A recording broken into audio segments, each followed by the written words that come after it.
Muy buenas, bienvenidos otra vez, bienvenidos a Contando Historias. Hoy tenemos con nosotros a un viejo conocido, al que siguen la gran mayoría de ustedes, porque sé perfectamente que combinan unos vídeos de su canal con los vídeos de este. Él es Francisco García Campa, pero todos lo conocerán por Belumartis, porque es así como se llama su canal de YouTube y su canal, no sé si se llama canal exactamente, o su perfil en iBooks, donde cuelga todos los vídeos que hace en formato podcast. Y como ha escrito un libro, no sé si exactamente lo podemos encasillar dentro de la historia militar, pero sí de la historia de España, sobre todo de la historia de la España del otro lado del Atlántico, pues está aquí hoy para contarnos y hablarnos de algunas partes de ese libro, sobre todo para hablarnos de historia y luego ya al final, bueno, pues le haremos una serie de preguntas ya más técnicas sobre la editorial, etcétera, etcétera. Así que sin más preámbulos, vamos a presentar a Francisco García Campa, Belumartis. Muy buenas, Francisco. Hola Joaquín, ¿qué tal? Bueno, Aquí feliz de estar contigo. y yo feliz de que estés aquí. No es la primera vez que estás en el canal, es la segunda, porque estuviste aquí contando las reformas de Cayo Mario, hablando de un libro que escribiste anteriormente, no exactamente del libro, sino de la historia de Roma, de la historia del ejército romano, de la historia de esas reformas que se llevaron a cabo durante el siglo I, ¿no? No, el siglo I fue. No, el 2, el Sí, 2. el siglo II.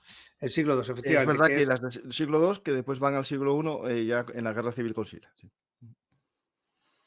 Pues ahora vamos a hablar exactamente de otra cosa y de otro punto, y es de América. Vamos a hablar de la España americana o de la Hispania, de España dentro del continente americano, porque has escrito un libro que se titula La frontera norte. ¿Y cómo te da por escribir algo que efectivamente aquí lo tenemos? Bueno, también lo ven ustedes en la parte superior derecha de la pantalla, la portada. Eso siempre sale al revés porque el efecto espejo de las cámaras Sí. es imposible de quitar. Entonces, la frontera norte, ¿cómo te da por ponerte a investigar? Porque lógicamente esto lleva un periodo de investigación bastante largo sobre los Estados Unidos, porque básicamente en gran parte del libro lo que Mm. hablas es del territorio que hoy conforma los Estados Unidos. Bueno, podemos decir casi la mitad del libro de México y la mitad de Estados Unidos, sí.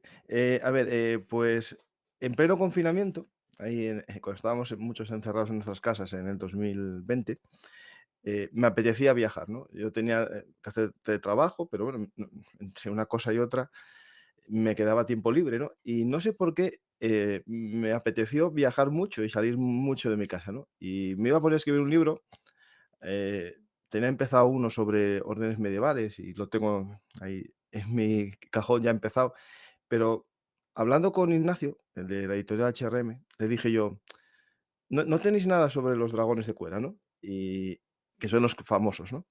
Y dije yo: "Voy a hacer un libro sobre los dragones de cuera". Y él dijo: "Vale, vale". Pero me dije: "Espera", me puse a buscar información, a comprar libros, a encontrar tesis doctorales y me encontré en que para empezar a explicar quién eran los dragones de Cuera y por qué estaban luchando por las tierras de las de Río Bravo, Río Pecos y toda esa zona por ahí, California, ¿no? Había que intentar explicar cómo llegaron allí, ¿no? Y me puse a dar vueltas a cómo escribir el libro, y me iba a salir un libro muy tocho, es decir, muy grande. Y dije yo: "Bueno, espera, Paco, vamos a contar a la gente lo que no saben, que es cómo se llegó allí".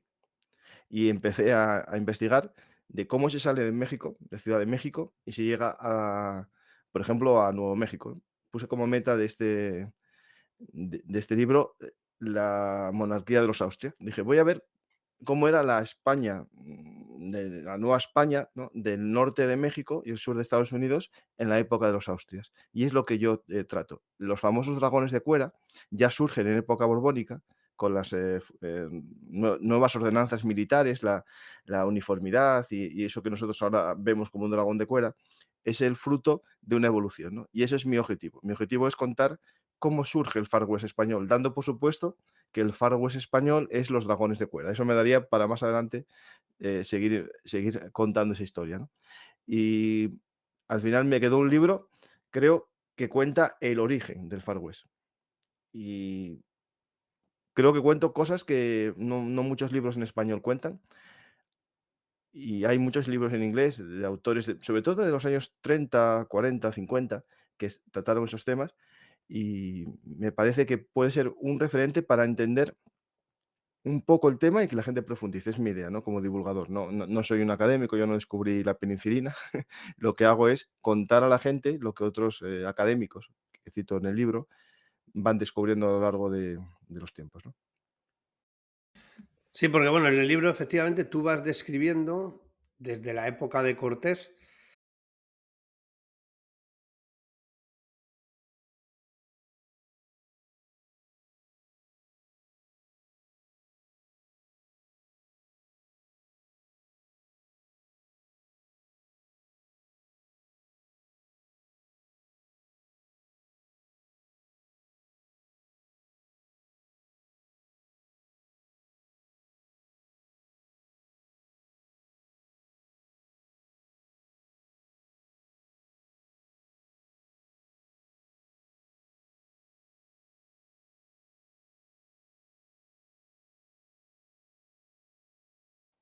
Digamos que esta Ciudad de México, ¿no? Esa es la zona del Valle de México, la zona más importante, ¿no? De Mesoamérica, la más rica, está más o menos explorada, y atribuida ya a algunos señores, porque esto hay que entenderlo, que por un lado se quedan parte de la nobleza eh, nativa, ¿no? Se quedan con sus territorios, también otros poblados, y otra parte se la dan a, por ejemplo, a Cortés, ¿no? Tiene su marquesado, ¿no? De Oaxaca. Y así va pasando con muchos, pero otros dicen, yo también quiero mi parte, ¿no? Y empiezan a buscar terrenos, ¿no? Unos derivan hacia el sur. Cortés, por ejemplo, da mucha importancia a buscar por el mar y encarga una exploración de lo que ellos consideraban una isla, que era California, que después se descubre más adelante que era una península, ¿no? Otros, por ejemplo, quieren adentrarse hacia el norte, y todo eso es en una fase en la que se complica la situación para Cortés, porque es cuando tiene que viajar a España, y llega la figura del virrey, ¿no? Una figura que es para quitarle poder a Cortés, y Cortés al final se convierte en, bueno, uno más de las personas que vive allí con un poder muy grande, pero ya no es la, digamos, la autoridad máxima en México, ¿no? Y todo esto es el comienzo, ese comienzo que se complica mucho porque, claro, nosotros cuando nos hablan de la conquista de México, ¿no? Realmente no es correcto ese término, ¿no? Cuando Cortés dicen que conquistó México, no. Cortés conquistó una parte de México, más bien venció a los mexicas, porque otros no los conquistó, otros se unieron a él voluntariamente, que eso es algo que en el libro intento reflejar, que gran parte de los protagonistas de este libro, que como muy bien dices, es difícil catalogar como de historia militar, porque habría que definir si son militares o no los conquistadores, claro, porque tú como militar, para ti a lo mejor un mercenario no es militar. Claro. Y eso es lo que hay que entender si este libro es de historia militar o de historia de batallas también, ¿no? Porque al final la mayor parte de las acciones que trato en mi libro no son realizadas por el ejército real, no son realizadas en nombre del rey, sino en nombre de un contrato que tiene un particular con el rey. Por eso se usó siempre el término conquistador, ¿no? Es decir, ese conquistador que algunos lo utilizan solamente porque es un acto de conquista, ¿no? Pero es que es un término interesante de usar porque no se puede usar el término soldado, porque no estaban a sueldo del rey, sino estaban de acuerdo a un contrato que una persona firmaba con un rey y a él se le unían a esa persona otros que tenían también intereses en esa empresa. De hecho, el término que se usaba para todo lo que nosotros vamos a ver casi en este programa es el término de empresa, ¿no? De emprender algo, pero también con el término empresarial, ¿no? Alguien que arriesgaba un capital, arriesgaba unos bienes para tener una ganancia, ¿no? Y eso es algo que se hace a lo largo de todo el proceso, digamos, de descubrimiento, conquista, colonización, expansión, como queramos usarlo, ¿no? Porque, como muy bien dices antes de empezar el programa, mi libro yo personalmente no quiero ser ni leyenda rosista ni negro legendario. Yo quiero intentar ser fiel a la historia. Fiel a la historia significa también contar los excesos, los defectos, pero sobre todo cómo se quisieron remediar en nuestra historia. Y eso es algo que a lo largo del libro muestro los errores, muestro los masacres incluso de poblaciones, pero también cómo otros, cuando se enteran de esas noticias, intentan poner fin a que se repitan o castigar al que lo hace, ¿no? Y eso es algo que forma parte del proceso histórico de la conquista de América, porque la conquista de América hay que entenderla que, por un lado, tiene un elemento, que es el elemento egoísta de la gente, ¿no? Que es la búsqueda del oro, la riqueza, la búsqueda del honor, pero también tiene otro elemento, ¿no? Que es, para mí el que diferenció gran parte de la conquista española, que es el elemento religioso, ¿no? Ese elemento de intentar cristianizar a la población nativa, y eso convertía a las personas en iguales a los que eran, los conquistadores. Es decir, a la larga, el proceso de cristianizar, convertía a todos bueno, en iguales ante Dios, ¿no? Y eso es algo que se ve muy bien en el proceso de creación de las misiones, el proceso de evangelización, que hace poco estuve hablando con el director de un documental que es muy interesante, que es el de Hispanoamérica, y él también, en la película dirigen gran parte del documental hacia la importancia que tuvieron esa evangelización, ¿no? Como esa única conquista, aunque el término colonización no le gusta a ellos, pero realmente tiene ciertos elementos de eso. Esa conquista en la que no se buscó, solamente aniquilar al contrario, sino crear algo en conjunto con ellos, ¿no? De hecho, bueno, en este libro, Cayo Mario, s trato Roma, ¿no?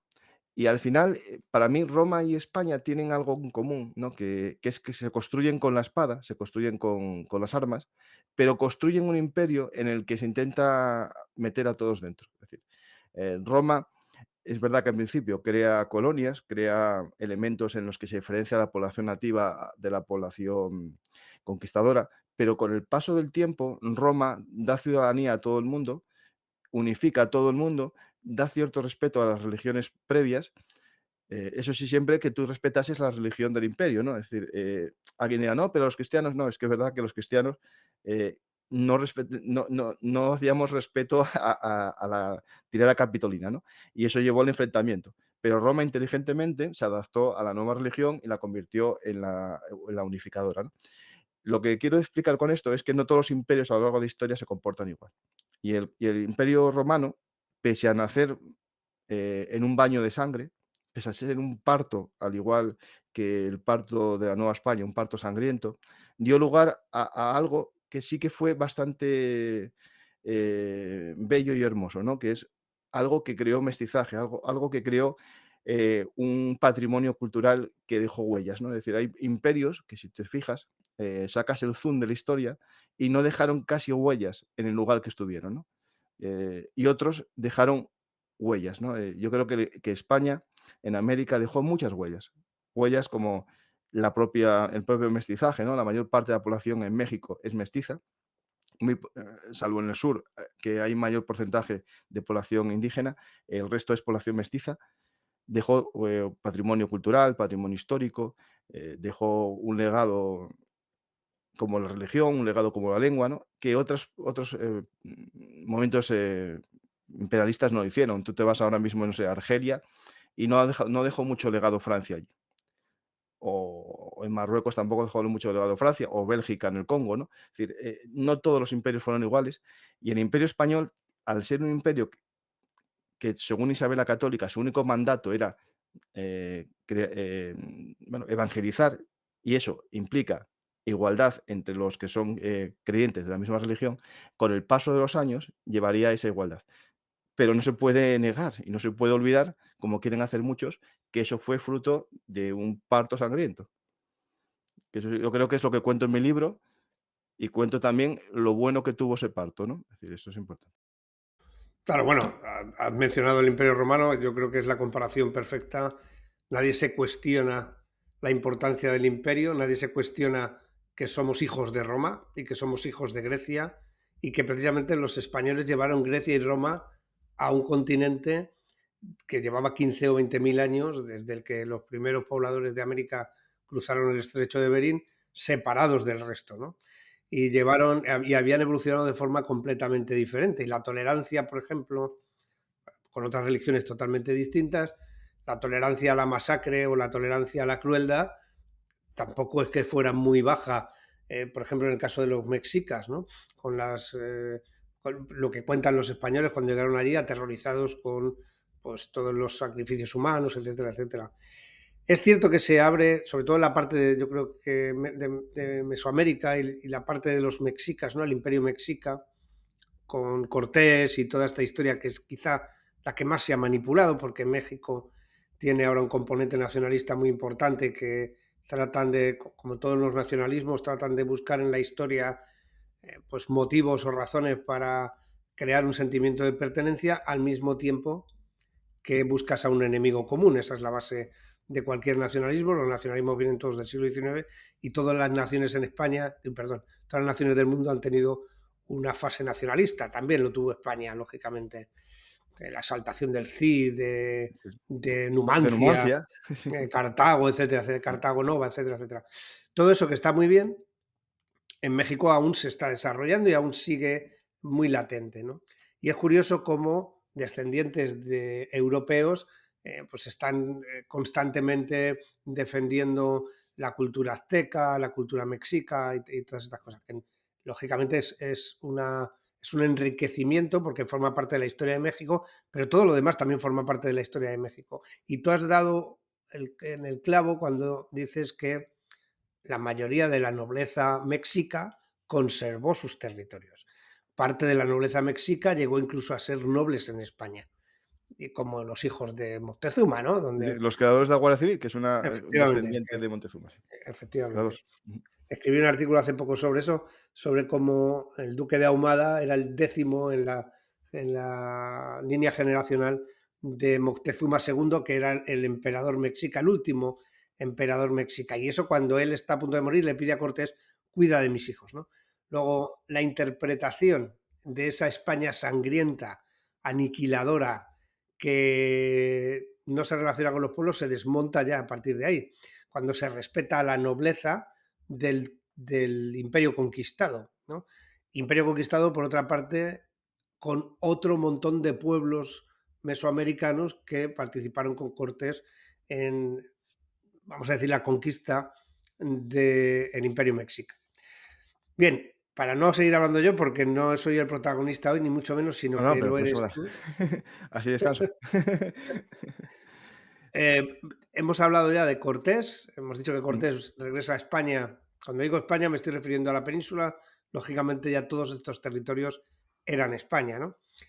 Cuando Cortés regresa a la península a dar cuentas al emperador, sus hombres, la mayoría de ellos hidalgos, segundones de las familias que no iban a heredar las tierras en la península y por tanto pues se aventuraron a buscar aventura y a buscar también, por qué no decirlo, riquezas a a nuevos territorios americanos, empiezan a expandirse y tú te focalizas en la parte norte, ¿no? Y vamos a mm. ir, si te parece, al primero que cruza o se aventura a ir en esa dirección. Y bueno, ¿y qué es lo que le sucede? Porque las primeras expediciones son bastante desastrosas, ¿no? Bueno, aquí hay que partir, ¿no?, de una premisa que es cómo se va hacia el norte, ¿no? Eh, la geografía manda. En este caso tenemos una geografía en la que México sabemos que es una especie de cuello de botella abajo y va ensanchando hacia el norte, ¿no? Pero es un ensanche relativo. Es un ensanche en el que existe un sistema central, una sierra madre occidental y oriental, y eso hace que las comunicaciones hacia el norte sean solamente como por 3 caminos, ¿no? El centro, que es por donde están las grandes ciudades coloniales, la zona de Panuco, ¿no? Esa zona del Caribe, que tenía un clima más selvático, más con pantanos, más marisma, y la zona de Sonora y Sinaloa, que nos llevaría hacia California, más desértico, ¿no? Lo digo porque la geografía marca y veremos después cómo nos marca todo esto. Pero lo importante es el por qué se investiga, ¿no? Y por qué se explora. Esto es uno de los mapas del libro, no creo que se enfade la, la editorial. Aquí tenemos algunas de las grandes exploraciones, ¿no?, que se hicieron en América.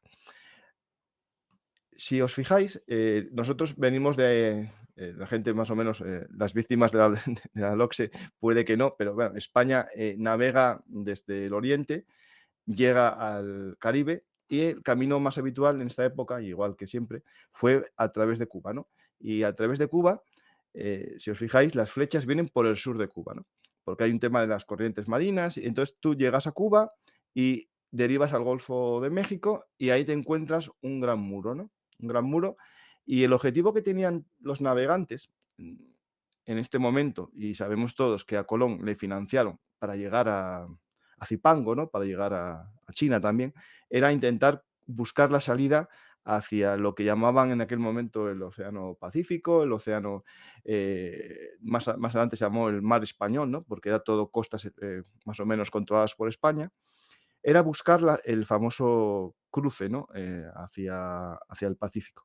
Y el objetivo principal de todas las exploraciones iniciales del siglo XVI era encontrar este paso del norte, lo que los estadounidenses, en sus películas llaman el Gran Paso del Noroeste, ¿no? Nosotros le llamamos el Paso del Norte o el Estrecho de Anián. Supuestamente se pensaba que en algún sitio habría un camino, habría un fin de la Tierra y habría un mar que nos llevase hacia el occidente, ¿no? Entonces, algunos exploradores, ya posteriores, españoles, buscaron, por la zona norte, por la zona de Canadá, que según algunos Canadá viene de una inscripción en un mapa que decían: "De acá nada", ¿no? "De aquí nada, para allá que demos la vuelta", ¿no? Porque si vemos un mapa mundi, en la zona norte de Canadá hay muchos entrantes, muchas islas, que al final tienes que explorar por una, encontrabas, que se acababa y tienes que dar la vuelta, estaba el hielo y no habría forma de encontrar ese paso al norte, ¿no? Entonces, eso ya había cierta búsqueda en esta época, porque españoles ya se sabía que, buscaban, marinos, pescadores vascos, bacalao en esa zona ya, incluso previo a Colón, según algunos. Ahí hay mucho intento de buscar el paso al norte, ¿no? Pero algunos dicen: "Espera, vamos a buscarlo desde el Caribe". Y empiezan las primeras exploraciones, ¿no? Ahí tenemos en el mapa, por ejemplo, la de, eh, vamos a ir a la primera para hacerlos el año concreto, en 1513, ¿vale? Juan Ponce de León encuentra en una de en su primera, digamos, navegación hacia el norte, encuentra en la fecha, ¿no?, de Pascua Florida, ¿no?, un territorio al que llama Florida porque es la Pascua Florida, es decir, es algo religioso, y empieza a España a tener en cuenta que existe un territorio al norte de Cuba y por lo tanto empieza a haber ya la posibilidad de buscar por ahí. Pero la navegación de Ponce de León no tiene mucho éxito, em, encuentra indios hostiles, no encuentra tampoco una gran riqueza y se para ahí el proceso, digamos, de investigación de la Florida. Pero, España sigue necesitando, o mejor dicho, en este momento, perdonad, más bien Castilla, ¿no?, que es el que tiene en este momento, digamos, el derecho, ¿no? Isabel, porque fue Isabel la que financió a Colón, tiene el ansia de seguir buscando esto. Y esto, queda parado, ¿no? Porque aparece, la conquista de México posteriormente, se centra todo el enfoque en México, pero posteriormente ya podemos hablar del famoso Pánfilo de Narváez, que intentan, ¿no? Una vez que se afianza, ¿no? La conquista de Cuba, en Cuba ya hay un repartimiento entre la población que está en Cuba y hay un problema, ¿no? Porque claro, si tú cada vez te va llegando más gente desde España con el ansia, ¿no? De tres cosas, que yo en mi libro las trato y siempre que hago una presentación creo que tengo que insistir en ello. El ser humano, a lo largo de la historia tiene motivaciones, ¿no? Ahora son más difíciles de ver, pero en aquella época yo creo que estas tres, de distintas maneras, las tenía mucha gente, que era el oro, el honor y la religión. Eran los 3 elementos que movían a las personas, en mayor y menor grado, ¿vale? En algunos un grado sumum, una de ellas, y en otros era otra, ¿no? Pero esos 3 elementos, el oro, el honor y la religión, movía tanto a los reyes de España, por ejemplo, Isabel tenía claro que cuando se le dio por parte del papa Alejandro, ¿no?, Borgia, el reparto del mundo, entre Portugal y España a la hora de explorar, era también con la misión de cristianizar.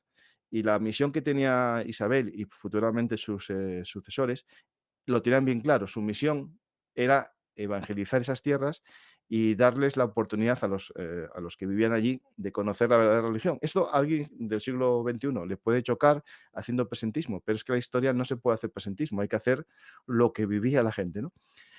Pero alguien dirá, pero los reyes, católicos y los demás reyes de España, ¿cogían oro de América? Claro que sí, como cogían oro de los demás territorios de la corona, es decir, todos los territorios de la corona, los virreinatos de Nápoles, el virreinato de Sicilia, el virreinato de Flandes, o Flandes, bueno, o las capitanías que teníamos, o el virreinato de Aragón, ¿no? Que hubo una época un virrey, ¿no? En Aragón, tenían que pagar impuestos a la corona. Esos impuestos, se establecían en las cortes de cada territorio.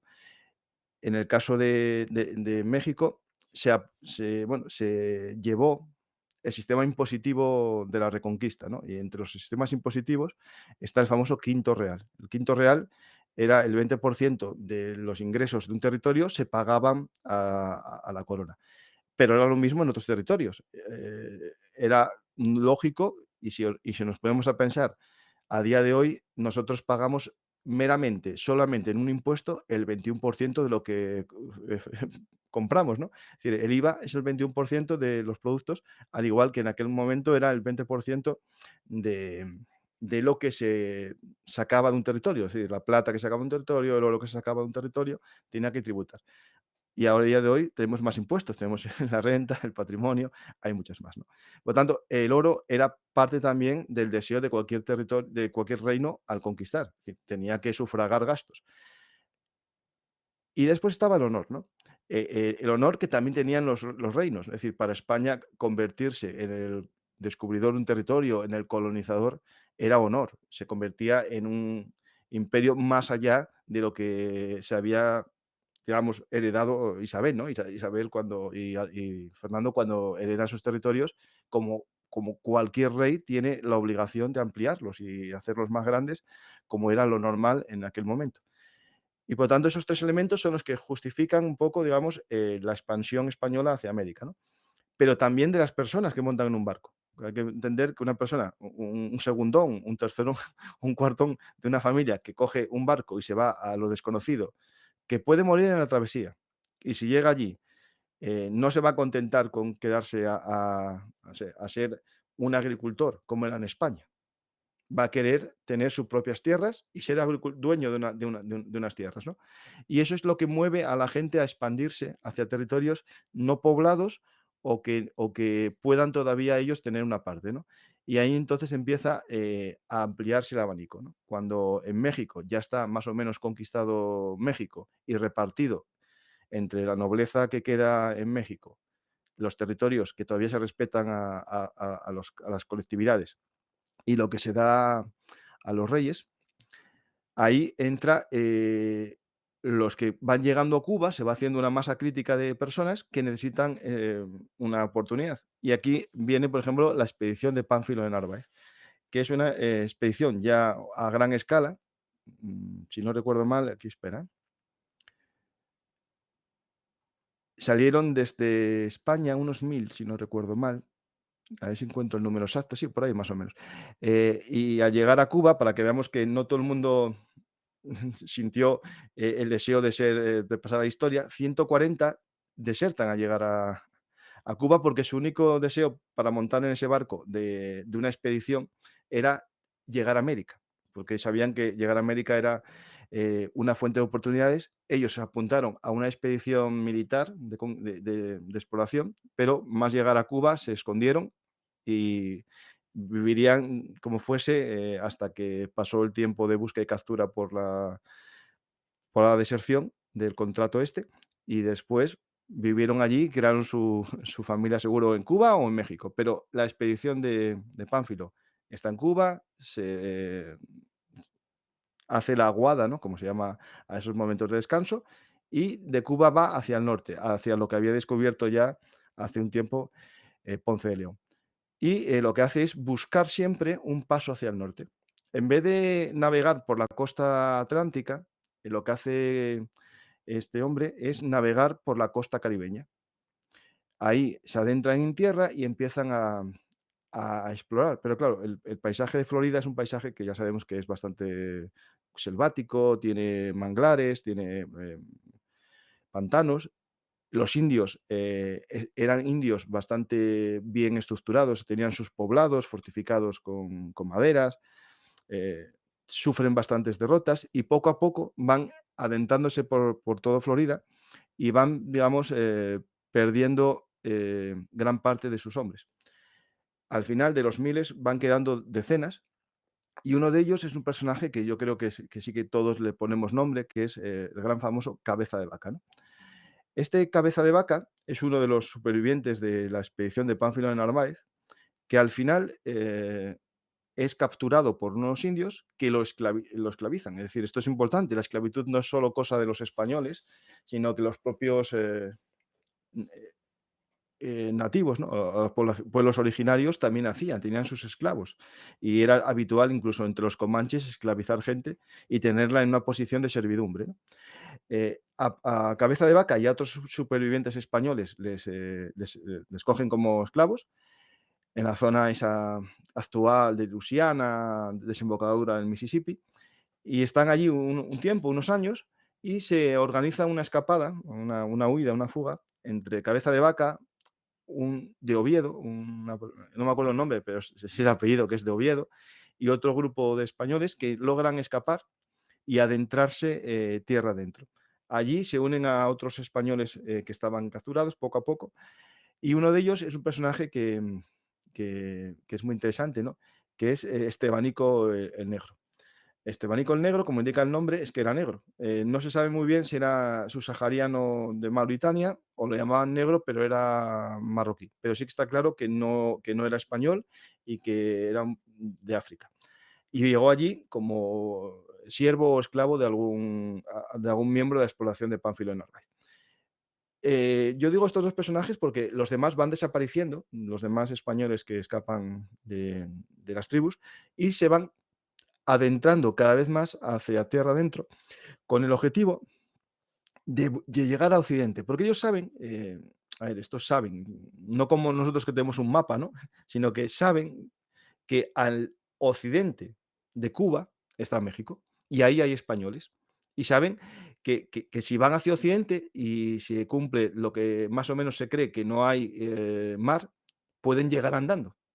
Y se ponen a caminar durante años, estamos hablando de en total creo que, si no recuerdo mal, 8 años de caminata o de viaje por América.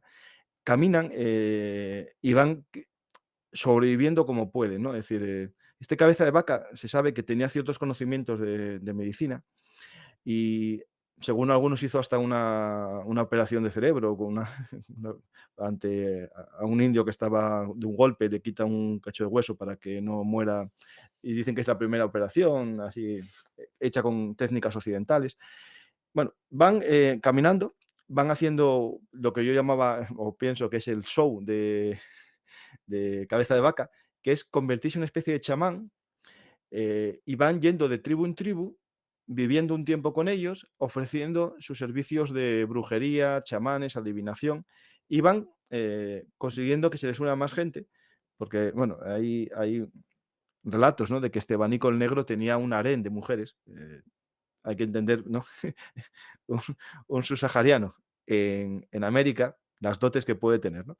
Pues, al parecer tenía un conjunto de mujeres que iban con él y van avanzando de pueblo en pueblo, ya no solamente los españoles, sino, a lo mejor 50 personas con ellos, 60, 70 y se va creciendo. Y cuando, atraviesan y llegan a caminando, cruzan todo lo que sería actualmente Texas, Nuevo México, Arizona, Nevada, un poco no, Nevada no, Arizona, y se meten hacia el sur ya, hacia México actual. Allí encuentran, muy lejos de lo que sería la zona controlada por España, a unos cazadores de esclavos. Y esto lo quiero explicar claro. Eh, los españoles, en aquel momento, al comienzo del siglo XVI, eh, las leyes diferenciaban dos tipos de indios, ¿no? Los indios de guerra y los indios de paz. Los indios de paz eran los que su territorio había aceptado la presencia española o se habían convertido en súbditos de España. ¿Y cómo se convertían en súbditos de España? Con un requerimiento, que lo pongo en mi libro, un ejemplo de requerimiento, en el que antes de una batalla era obligatorio que requiriesen a la población, le daban un texto que en principio lo leían en castellano y por tanto tenía poco valor, pero si los indios aceptaban la paz, se convertían en súbditos de la corona como un español normal, ¿vale? Y por tanto eran respetados como un español. Eso sí, si rompían ese pacto de paz, eran tratados como un español normal que fuese traidor al rey.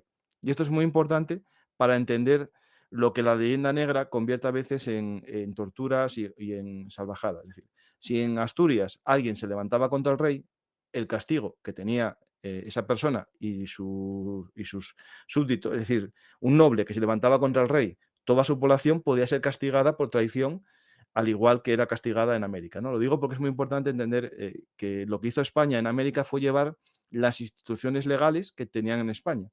Y las partidas de Alfonso X el Sabio establecían castigos al traidor, ya sea en Murcia o sea en Perú. Pero, ¿qué pasaba con los que no vivían en territorio español? Que España ni sabía que existían, ¿vale? Ya, ahí existía una zona gris en la que algunos españoles, en busca de lo único que les importaba a estos, que era el oro, se adentraban y capturaban indios. Pero claro, esos indios no estaban protegidos porque no eran súbditos del rey. Quiero entendáis ese elemento que es importante legal. Isabel la Católica se hizo tutora de los indios que estaban bajo su protección, no de todos. Es importante entender esto, ¿eh? Por eso esto sucede muy al norte. Cuando nos iban a capturar, porque estos iban a buscarlos para capturar gente, ven que les hablan en castellano. Y ya se para todo aquello, quedan un poco, digamos, sorprendidos y empiezan a hablar y ven que hay un español allí y un estebanico que también habla español perfectamente. Entonces, les dicen a todos que les sigan y los llevan desde la zona norte del actual México hasta Ciudad de México ante el virrey. Y el virrey queda sorprendido y maravillado de encontrar unos españoles que le cuentan esta expedición. ¿Qué pasa? Que uno de ellos, Cabeza de Vaca, hace un libro, que es el famoso Naufragio, que ahí cuenta su relato. Pero Estebanico, que es el que se queda allí, no va a España, porque Cabeza de Vaca va a España y en España pasa un tiempo tal y le dan una propia campaña, una propia expedición, que es la que hace en Argentina y descubre las cataratas de Iguazú. ¿Vale? Pero a Estebanico se queda allí, se queda en México y en México se hace famoso, se hace una especie de influencer y empieza a contar historias que él maravilla, ¿no? Él exagera, empieza, no, había ciudades inmensas, llenas de riquezas, con tejados de oro, paredes de plata, y gente empieza a hacer la oreja, empieza a pensar que puede haber otro Tenochtitlan, es decir, otra ciudad que conquistar, grande, porque el problema que había tenido los conquistadores que iban a buscar oro era que una vez que salían del Valle de México, lo que encontraban eran las tierras chichimecas, tierras en las que existen pequeños rancherías, pequeñas tribus de indios, pero no existen ciudades, no existe nada que sea parecido al imperio mexica ni a los tlaxcaltecas, no existe nada. Existen montañas, desiertos e indios que te flechean, ¿no?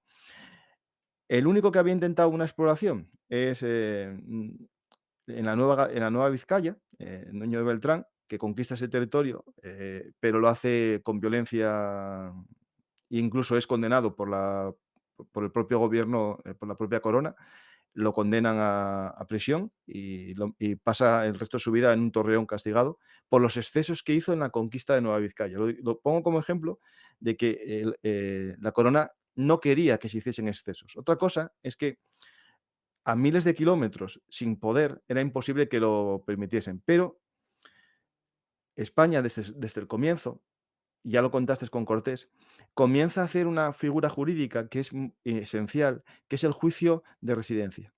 Cuando un funcionario o una persona que tiene una autorización real para hacer algo, al acabar su mandato, las personas que sufrieron abusos de él pueden denunciarlo y se produce un juicio que cuento en mi libro cuando hablo de Oñate, cómo se tramitaba el proceso judicial, en el que le pueden denunciar de los abusos. Y se examina primero en el virreinado por el virrey y posteriormente se examina en España.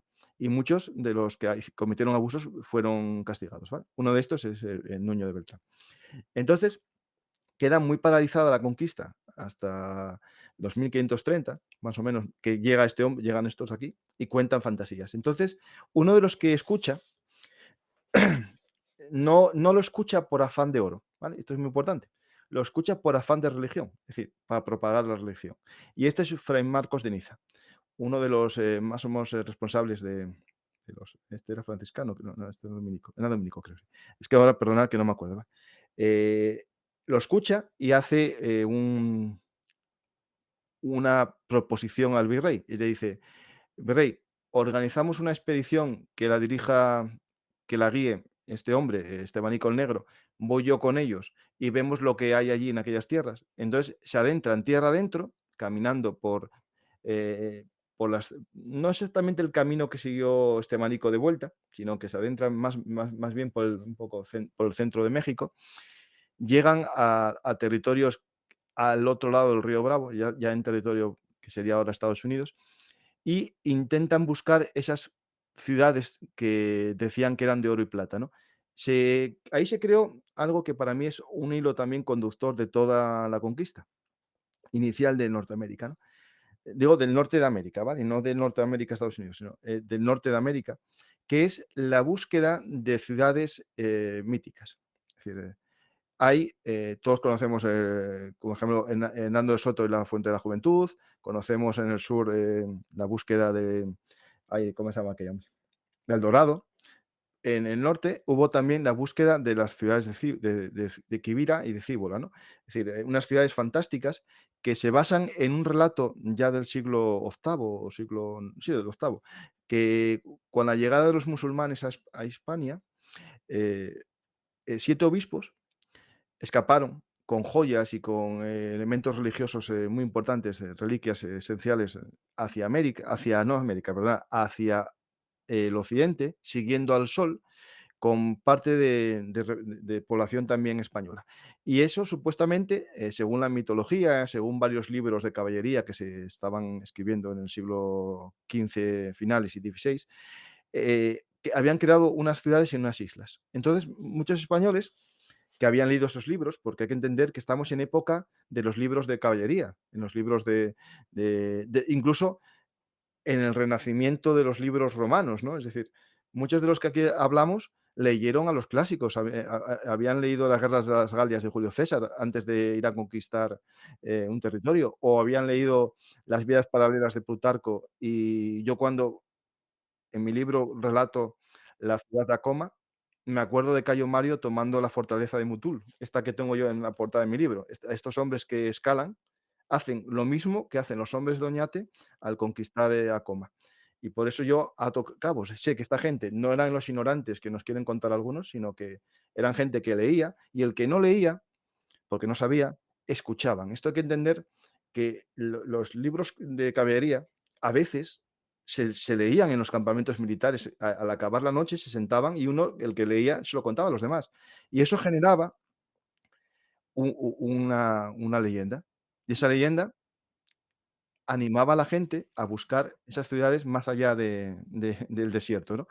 Y se adentraron buscando las ciudades de Quivira, de Cíbola, y lo importante es que Fray Marcos de Niza al final fracasa su expedición, pero Fray Marcos de Niza sobrevive. Y él vuelve a México y miente un poco. Él no vio oro, no vio plata, pero sí vio mucha gente. Y claro, él, como su único afán era propagar la palabra de Dios, él sabía que esas tierras del norte eran buenas porque tenían mucha población, gente que no había sido, digamos, abusada por los primeros conquistadores españoles, y que también, importante, no parecía que tenían a lo mejor unas religiones como las que tenían en Mesoamérica. Es decir, esto es importante, es decir, el elemento religioso tan organizado que tenían los mexicas no existía en los pueblos del norte. Entonces, para un misionero era como una especie de lugar idílico para evangelizar, ¿no? Gente que no había escuchado la palabra de Dios, pero no estaba viciado por los defectos de Occidente, y él propone al virrey una gran expedición en la que se pueda evangelizar esa gente. Eso sí, miente un poco con lo del oro y la plata, diciendo que él vio esos tejados, ¿vale? Sigue contando esa historia. Entonces se hace la gran expedición de Coronado, que es así que más o menos, todos conocemos. Coronado ya hace una gran expedición, pero es una expedición en doble, para que veamos que esto era, bien planeada, en un lugar que no conocían. Por tierra avanza Coronado con muchos, hombres, y también muchos hombres españoles y muchos hombres ya tlaxcaltecos, que se unen a esta expedición, ¿vale? Gente mesoamericana que se une, a una expedición con el afán de mejorar socialmente en la nueva sociedad no hispana. Ya no lo hacen como solamente como aliados a cambio de un salario o tal, sino que, por ejemplo, empiezan a verse que es una oportunidad de mejora social para él y sus descendientes. Empieza a haber algo que a lo largo del libro cuento muchas veces, que es, el ascenso social por pertenecer a la élite, digamos, conquistadora. Los tlaxcaltecas, cuando se unen a estas expediciones, muchas veces consiguen el título de hidalgo, de don, que en España era lo más deseado por la gran parte de la población, también era en América, el hecho de querer ser hidalgos. Y estas poblaciones se convierten en hidalgos, en dones. Don don Pancho, don Pepe o como sea, ¿no? Eso es esencial para entender por qué gente se va uniendo, ¿no? Pues hay una expedición que es la terrestre y otra expedición marítima. La marítima, que la tenéis aquí como Fernando de Alarcón, la veis por aquí, está amarilla. Lo que busca esta expedición es acompañar a la columna terrestre con suministros que no pueden transportar la terrestre y llegar en un momento a unirse en la parte norte. Claro, ¿qué pensaban? Esto es importante entender que ellos tenían ideas muy vagas de lo que era el mapa. Ellos conocían la costa por aquí, hasta aquí más o menos, conocían que había esto de California, aquí, pero pensaban que era una isla. Por lo tanto, pensaban que subirían toda la costa y que aquí habría costa, ¿me entiendes, no? Que en el interior de lo que es ahora Nevada y todo eso sería costa. Y por lo tanto, Coronado encontraría los barcos en algún sitio y se resuministraría, ¿no? La realidad es que no es así. Encontraron que era un golfo y que la California era una península, pero se aventuraron entrando en el río Colorado, perdona, y río arriba llegaron a un punto que ya no pudieron subir más con las lanchas y pusieron una cruz diciendo: "Hasta aquí llegamos los hombres de Alarcón", en un árbol, ¿no? Y lo pusieron ahí en mitad de la nada. Lo dejo aquí. Posteriormente, Coronado va subiendo por ahí, claro, más costosa la subida. Esto es la entrada, ¿vale? Esto es el fondo de escritorio de mi ordenador, pero bueno, esta es la entrada, ¿no? Esto sería como entraron los hombres de Coronado. Si os fijáis, los de Coronado, dejadlo un poquitín, porque alguien me dirá: "No, estos no son Coronado", no, cierto, llevan morrión y los de morrión, ¿Coronado podría tener algún hombre morrión? Sí, porque ya estaba en Europa, pero esto sería más bien una expedición del 1560, 1580, ¿vale? Pero bueno, ahí tenéis lo que era. ¿Por qué llevan vacas? Esto es importantísimo. Las vacas era su nevera. Esta gente se adentraba 1000 kilómetros, 2000, no podía llevar la suficiente comida, digamos, con sal. Entonces llevaban las vacas vivas y en cualquier expedición hacia el norte de América habría casi más vacas que soldados, porque era la nevera portátil. Iban cada poco sacrificando una vaca. También iban ovejas, también iban cabras, y iban con ellas avanzando. Cuando llegasen al destino, esas vacas serían la fuente de las primeras ciudades. Se iban a crear una ciudad y esas ciudades, tendrían las vacas como forma de, digamos, de economía para sobrevivir. Por eso esta imagen yo creo que es un buen resumen, ¿no?, de esa expedición. Pero si os fijáis, ya puse algún indio que en este momento va todavía con, armas y indumentaria nativa, pero poco a poco se van castellanizando y van apareciendo ya indios con armadura española, indios con espada, ¿no? Que eso en el libro lo cuento, ¿no? Voy contando cómo es esa conversión, ¿no? Pero es muy importante entender que esto era una columna de cientos de hombres a caballo o andando, gran parte de ellos, y en la de Coronado se adentran así, hacia la nada, porque no saben a dónde van. Esto es importante entender que ahora cuando vemos un mapa, ¿no? Todo nos parece muy sencillo, ¿no? Ahora coges aquí un mapa de carreteras, la nacional, no sé qué. Estos no, estos vamos hacia el norte. Y llegaban a un sitio que supuestamente Fray Marcos de Niza les dijo que había algo, y bueno, sí que había algo, pero no era lo que ellos piensan, ¿no? Entonces Coronado se queda allí, empieza a hablar con los poblados, a intentar crear una ciudad cerca de ellos, va intentando crear misiones, pero va buscando siempre un objetivo, que es muy importante, el paso del norte, ¿no? Él va cada vez más hacia el norte, con el objetivo de encontrar ese paso. Se adentra en las praderas, las famosas praderas de los búfalos, ¿no? Y ahí se empieza a hablar ya de que hay la primera imagen de un búfalo. Los españoles lo llaman la vaca de Cíbola, porque eran las tierras de Cíbola y Quibir. Entonces lo llaman las vacas de Cíbola. Después, otros hombres de Coronado, buscando a Alarcón, que estaba en el mar con su flota, salen hacia el occidente y encuentran el famoso Cañón del Colorado. Ahí ya empiezan los españoles hacia 1540 a saber que hay un gran cañón de Colorado y empiezan a buscar una salida siguiendo el río y no sabes lo que encontraron estos hombres.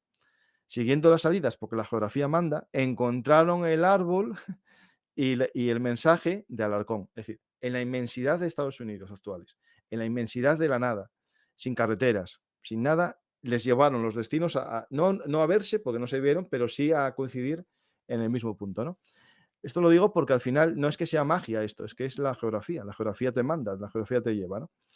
Pues, al final Coronado fracasa, llega hacia el 1543, si no me falla la memoria, de nuevo a México, porque no tiene éxito su poblamiento del territorio, no consigue crear una buena vinculación con los nativos para vivir allí, porque, a ver, esto hay que entenderlo, que los números mandan. Y si tú tienes 500 hombres en un lugar que hay 50.000, si no hay alianza con ellos, es muy difícil vivir allí.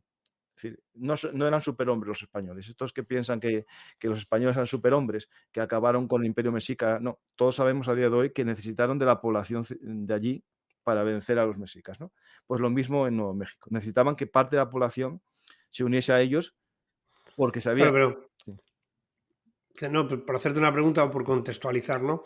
Porque hay una gran diferencia entre el Imperio Mexica y lo que estos encuentran al norte, ¿no? Aquí hay tribus que están unidos varios poblados en un valle mm, y probablemente casi ni conocían al del valle siguiente. Quiero decir sí. que es una población que no tiene ni mucho menos la estructura que podríamos entender con un imperio o con una nación, sino simplemente pues grupos mucho más pequeños y mucho menos importantes, Sí. ¿no? Ahí hay 2 cosas. Ahora, cuando, él vuelve a México en 1543, que él era gobernador de un territorio, se encuentra con una rebelión, que es la rebelión de los chichimecas. No, del Mixtón, perdona, de la guerra del Mixtón. Y ahora es lo que me sirve para explicarte 2 cosas. La geografía manda, ¿no? Y la economía manda, ¿no? Al final las sociedades somos, una economía, ¿no? Somos resultado de una economía, que nos la da la geografía hasta hace poco. Entonces, ¿qué pasa? Que en la zona que salimos del Valle de México hasta el Río Grande, el tamaño de los ríos, la forma de las montañas, los valles, hace que sea muy difícil crear una economía, en aquel momento, una economía que permitiese grandes poblamientos. Al final eran sociedades pequeñas, poblados de 50 personas, que no eran ni sedentarios, iban de un sitio a otro buscando las cosechas, buscando la caza, ¿no? Eran cazadores-recolectores. Ahí es lo que se encuentran durante el camino. Al principio es muy fácil pasar por allí porque no tienes amenazas. ¿Quién va a atacar con esos recursos a una columna de 1.000 hombres que avanzan hacia el norte, ¿no? Porque Coronado no quería nada del territorio actual del norte de México. Él buscaba las grandes ciudades que se habían hablado al norte del Río Grande, ¿no? ¿Por qué en el Río Grande existen ciudades? Muy fácil, porque hay un río que te da un aporte fijo de agua y se puede hacer agricultura sedentaria. Y al tener agricultura sedentaria, eso permite crear una ciudad. Y esto es importante entenderlo así, es decir, las cosas tienen un orden, ¿no? El orden es ese. Entonces, claro, España en el norte de Estados Unidos ve una posibilidad de crear una nueva zona, un nuevo reino, el reino de Nuevo México, como se llamó posteriormente, pero en el camino en medio no hay nada. Entonces, claro, hay un problema. ¿Cómo puedes crear algo tú imagínatelo, piensa desde el punto de vista del siglo XVI. ¿Cómo puedo crear un reino en Nuevo México, Estados Unidos, sin controlar el camino desde Ciudad de México? Es imposible. Entonces Coronado lo sabe y al final dan la vuelta porque tienen enfrentamientos. La primera gran batalla se produce ahí. Al final, bueno, tienen problemas y vuelven. Y se para la expansión hacia el norte desde 1540 hasta 1590. No hay grandes expediciones de, digamos, de poblamiento. No hay, porque los reyes lo paran por dos motivos. La primera, la guerra chichimeca. En la zona esta central de México empieza una guerra contra los chichimecas. Los chichimecas son indios, digamos, lo que nosotros concebimos como un indio comanche, un indio sioux, que viven de un lado para otro, pues con los indios otomís, indios chichimecas, que son muchas tribus, son alianzas de tribus, que viven en la zona centro-norte de México. Eso al principio a España no le importaba porque no le interesaba hasta que se descubre plata en esa zona. Entonces, claro, empieza a haber un movimiento de personas hacia las zonas con plata, San Luis de Potosí, empieza a haber mucho movimiento de españoles y también tlaxcaltecos y mexicas hacia esas zonas porque hay una fuente de ingresos, ¿no? Claro, cuando tú hablas de una mina de plata, la gente solo piensa en la plata, pero es que la plata mueve de todo, porque claro, si tú mandas gente a trabajar en una mina de plata, gente a sacar plata, tienes que llevarles comida, ¿no? Y eso lleva consigo la creación alrededor de una zona minera de zonas ganaderas. Y empieza a haber gente que crea ganadería, otros que crean agricultura. Se empieza a mover mucho la economía. Y todo eso se hace con una especie de cordón umbilical, que es el Real Camino de la Plata, el Camino de la Plata, o Vía de la Plata, como en España, que une, digamos, el norte no, el centro norte de México, bueno, Guadalajara, San Luis de Potosí, toda esa zona, Zacatecas, ¿no? Esa zona central de México con Ciudad de México. Al final, los indios ven que ya los españoles no están de paso, como los Castilla no están de paso, se quieren quedar a vivir ahí, empiezan a atacarles y comienzan las famosas guerras chichimecas, que sería para hacer un programa en exclusiva sobre ellas, porque son un ejemplo claro de una guerra insurgente con medios asimétricos que obliga a los castellanos a crear unidades militares permanentes, que no tenía el virrey sus tropas, solo tenía una escolta, digamos, del virrey y poco más, a crear unas posiciones fortificadas a lo largo del camino que tienen el nombre de presidio. Aquí ya empezamos a usar un término que seguro que a muchos les suena a América, ¿no? Que es el presidio. Surge aquí, en el centro de México, para vigilar el camino. ¿Qué pasa? Que ese presidio, que es una pequeña guarnición que protege a muy pocos hombres, es el lugar en el que pasan las noches los caminantes que hacen el camino hacia las minas de plata. O incluso cuando la plata desciende hacia México, van parando en esos presidios. Algo que en España lo conocemos. Por ejemplo, si vas a León a las minas de oro, ¿no?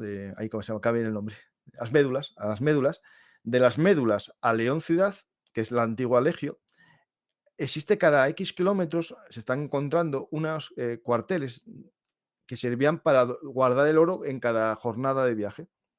Pues los españoles hacen lo mismo en este Camino de la Plata.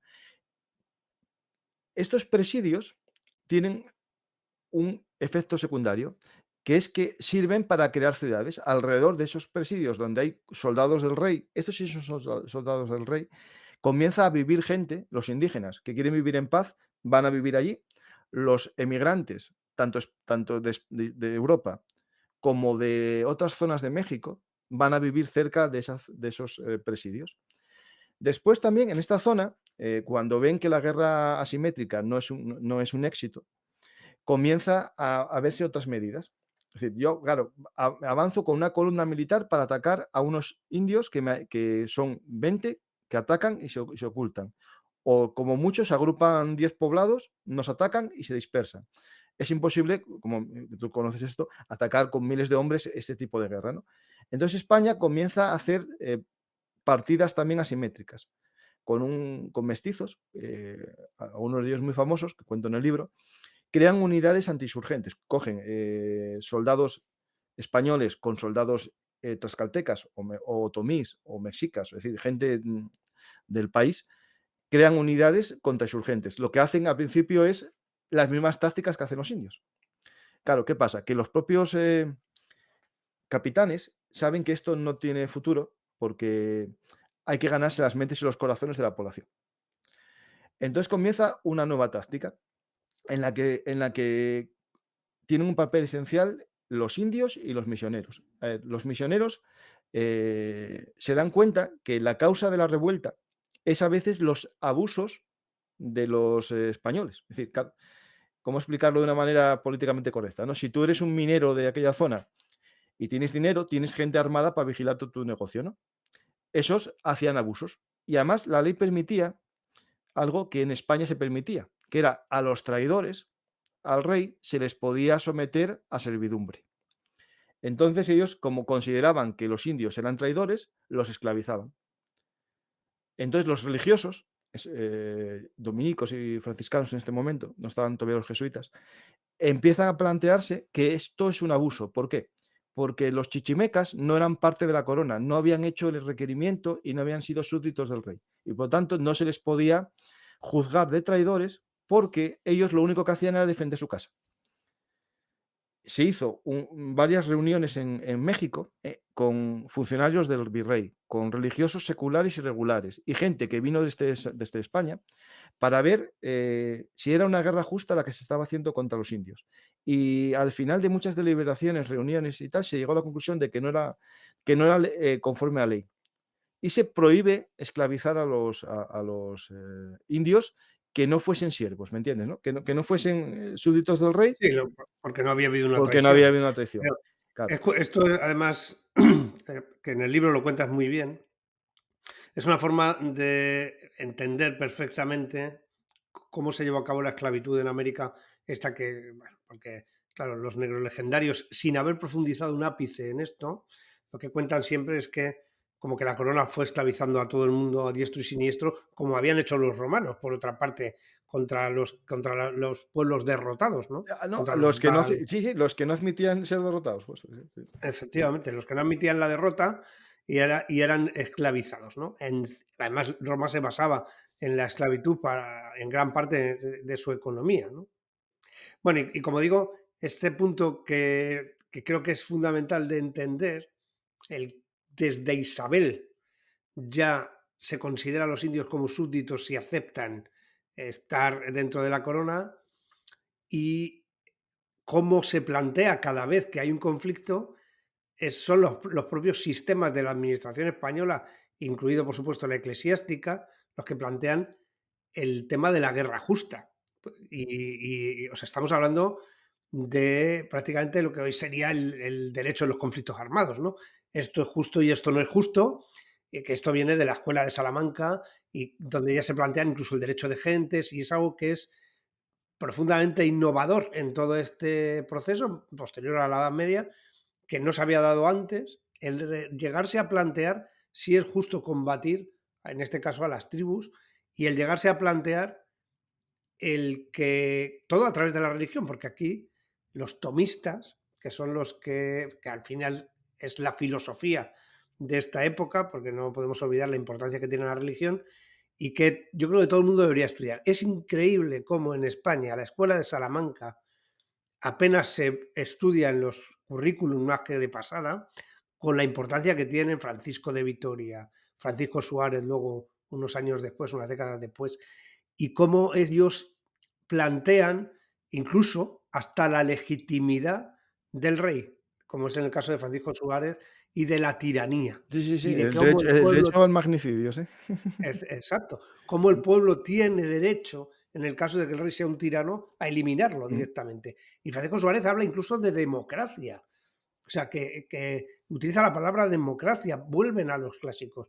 Leen a los griegos, leen a los romanos. Esto creo que muchas veces lo olvidamos, lo ponemos en una esquina. Y bueno, ya si hablamos, yo recuerdo estar en el Capitolio y ahí nos estaba hablando una señorita que era bueno, la que repite constantemente como un papagayo todas las estancias en las que estás, y al llegar a Hernando de Soto, this guy is the guy who discovered the Mississippi River. Ya está. Este tío es el que descubrió el río Mississippi y ahí se queda y no cuenta nada más, porque no tiene ni idea. O sea, realmente en los 8 cuadros que marcan la historia de los Estados Unidos, que están en el propio Capitolio, que 2 de ellos, uno es Colón y el otro es Hernando de Soto, esta chica luego explica muy bien Washington, explica muy bien el resto de episodios, pero esta chica no es capaz de extenderse más con Hernando de Soto, ni de hablar de De que era cuál. español, eso sí, ¿no? Efectivamente, sí, claro, eso sí. This guy, ¿eh? De todas maneras era este tío. O sea, realmente ni siquiera manifestó de dónde era. El cuadro está muy bien hecho, Eso, que no porque dijo que era español, justo. no, no lo dijo, no, Claro, no. porque rompe el No, relato, claro, claro, claro. y probablemente ni lo sabe. Bueno, se puede O sea, puede. es que estamos en ese punto, ¿no? Entonces, claro, pero mucha culpa la hemos tenido desde la propia España. Mm. La hemos tenido en el pasado con la leyenda rosa. Y cuando digo leyenda rosa, que no se nos malinterprete, pero esa forma romántica de contar la historia, donde asociamos a Hernando de Soto con nosotros, como que somos parte de eso, ¿no? Realmente es algo que sucedió hace 500 años. Y luego, por otra parte, la leyenda negra que hemos comprado, que se ha comprado en la actualidad, sin profundizar un ápice tampoco, porque los que recuerdo un programa de televisión, esto lo hablaba con Sandra y con Emma, un programa que hicimos sobre Isabel la Católica, cuando Sandra estuvo defendiendo en televisión española la figura de Isabel la Católica en el programa aquel de quién era el más importante de la Ah, historia. sí, No sí, sé, sí, sí, sí, sí, sí. bueno, yo solo vi trozos que ponían en Twitter y alguien dijo, creo que era eh, Segura, ¿no? Que, bueno, hablando de Isabel la Católica, como que no la votarían los indios y tal, cosas así, ¿no? Realmente desconociendo completamente, porque se dice simplemente porque lo he escuchado en algún sitio y sin profundizar un ápice, sin haber leído dos libros para ver qué fue la conquista española, ¿no? Mm. Con todo lo que hubo, con todos los excesos que tú. Una de las cosas que me ha gustado del libro es que tú no te duelen prendas en contar ni ocultar, porque eso es muy importante, el rigor histórico, ¿no? Es, no es que haya que justificar los excesos, sino que hay que contarlos Claro. y que el punto positivo y que yo creo que tenemos que poner muy en valor en cuanto a la conquista llevada a cabo por los españoles es cómo se enjuician las actitudes de algunos de los adelantados o de algunos de los que iban expandiéndose, de las actitudes que tienen contra los indios. Mm. Y algunos acaban en presidio precisamente por eso. Pues digo, hablando de los presidios, que bueno, no deja de ser un poco también luego los famosos fuertes Mm. de los Lo Estados mismo. Unidos, muchos siglos después. Lo que pasa es que algunos de estos ya son fortificaciones abaluartadas, ¿no? Sí, a ver, la gran diferencia es que el pesito español está pensado para luchar contra lo que lucha, que es contra un nativo que lucha con unas armas que no son las que usan los europeos, ¿no? Entonces, al final son casas fuertes normalmente, con un patio interior y poco más. El fuerte que comentas estadounidense, hay que diferenciar 2 también. El fuerte, abalauestado de madera, que se ve, por ejemplo, en la zona de Canadá o en la zona fronteriza de Estados Unidos con Canadá, que en el fondo estaba pensado para luchar entre europeos.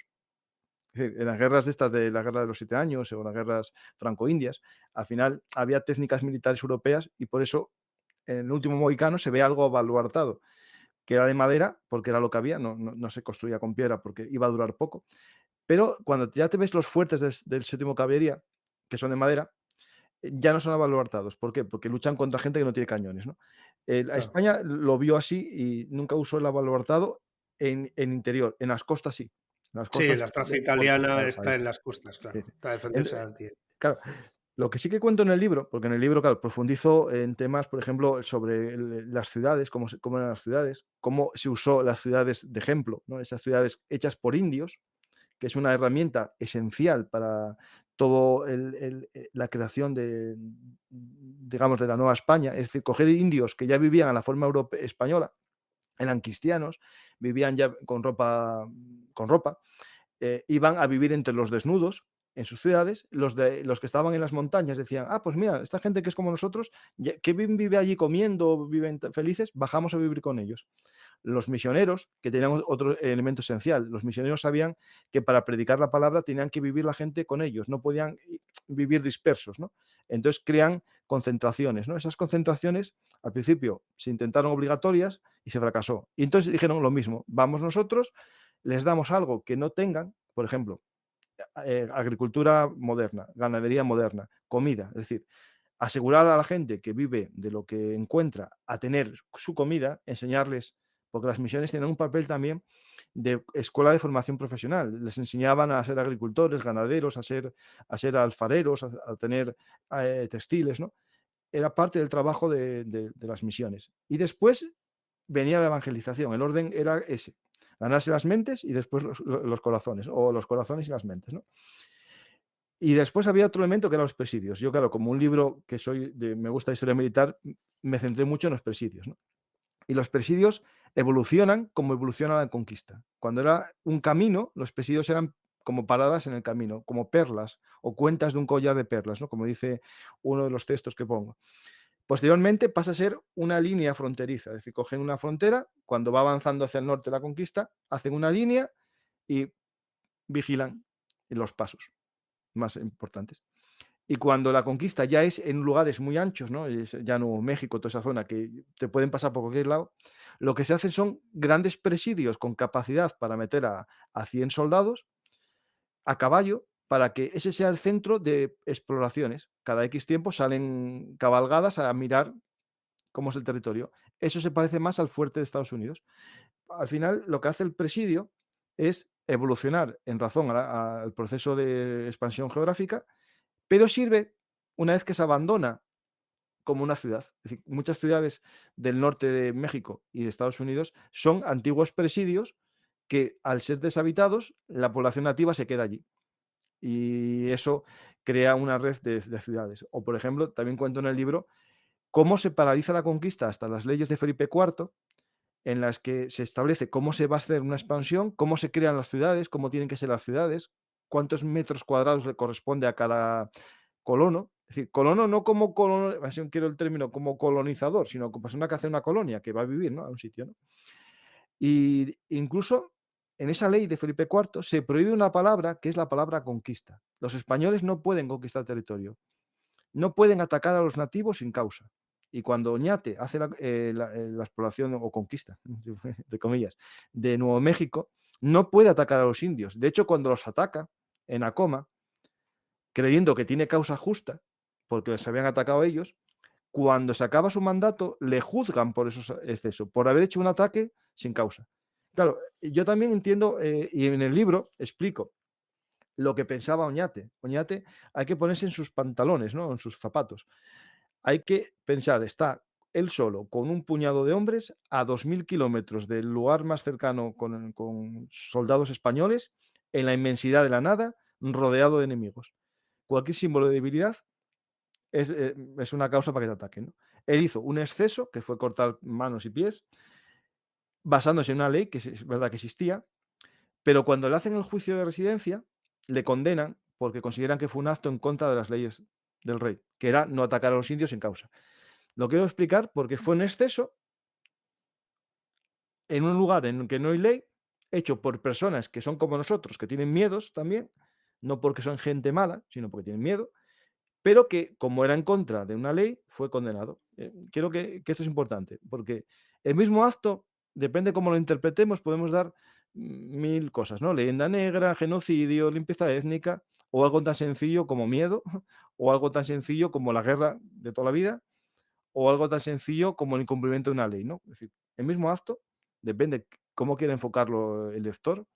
Yo creo que mi obligación es contar lo que hay, que sea el lector el que saque su conclusión, ¿no? Y eso es lo que creo que hay gente que no hizo. La leyenda negra lo hizo desinteresad mal, a mal, y la leyenda rosa también. Por ejemplo, ya para finalizar esto, leyenda negra y rosa. Hay un personaje, Bartolomé de las Casas, ¿no? Bartolomé de Casas antes, lo convirtieron algunos en el referente y ahora otros lo odian. y lo consideran que es lo peor que hubo contra España. A ver, Bartolomé de las Casas sería un personaje como cualquiera de la época que quiso ascender o no quiso ascender, o quiso ser más de lo que era o no. Pero Bartolomé de las Casas, él tenía un mandato como religioso que era evangelizar a unas personas y también protegerlas.